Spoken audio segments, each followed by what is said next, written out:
I would like to speak briefly about three things: the past, the present, and the future. And I'm here in large part to speak about a group of people who rarely, if ever, get mentioned for any length of time when we talk about violence against trans people, and that is homeless, trans, and genderqueer youth. We've had a rash of suicides recently, and in response to that, I can't think of his name. He's out in Seattle. I started a video campaign about It Gets Better. And sadly, that's true for some people. It doesn't get better, I think, if you're a homeless LGBT youth, because that means that you've been kicked out of a place where you're supposed to be safe, and that is your home. And a lot of youth leave their homes because it's actually safer for them to be on the street than it is for them to be at home. So the schools have failed them, their churches, synagogues, mosques have failed them, adults have failed them, and sadly, the LGBT community of adults has failed them.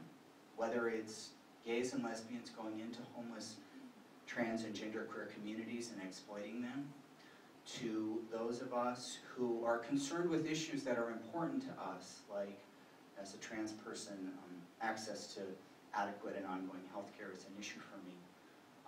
I know that we've had a lot of movement on gays in the military, and I understand that that's very important to a lot of former service personnel. And of course, the issue of marriage is one that we can never really get away from.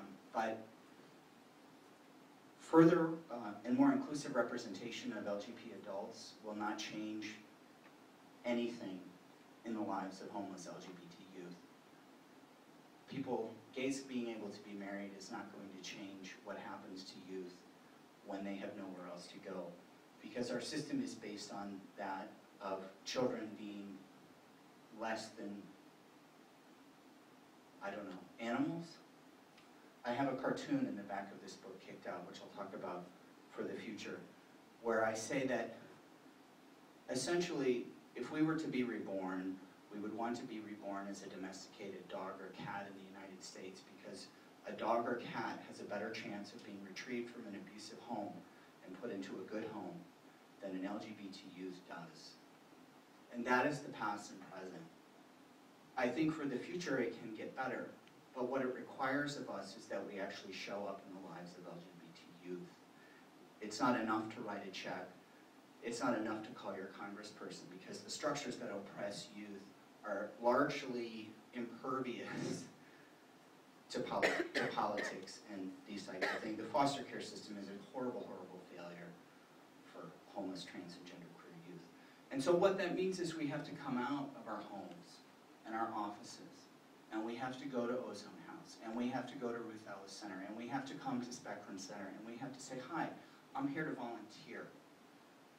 And usually, the executive director has a volunteer coordinator, or maybe they don't, but they have a list of things that they want volunteers to do. And what that means is we actually meet them, and we look them in the eye. And guess what? We don't get to be the expert anymore.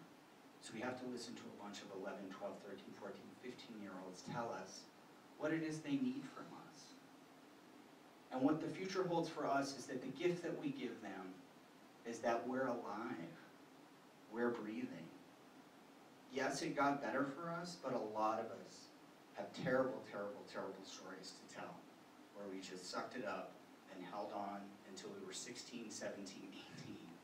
And then if you're like me, you got the hell out of the house, and you never really looked back. That's what we give them. And a lot of us, for a variety of reasons, choose not to have children. But we can still touch the future of our community by volunteering. And as an artist and a publisher, the way that I give back is through art. And all of us are creative. Gwen and I have been honored to publish Kicked Out, which is the first collection of narratives by current and former LGBT youth about exactly what it has been like to be a homeless LGBT person in the United States. So we can be part of their future. We can touch the future by working and touching the lives of LGBT youth. But that means we have to be vulnerable, and we have to go touch those places in our own hearts where we were kicked out. If your parents don't want you to bring your partner home, that's being a form of being kicked out. If you have friends and family who still can't get your pronouns right, that's a form of being kicked out.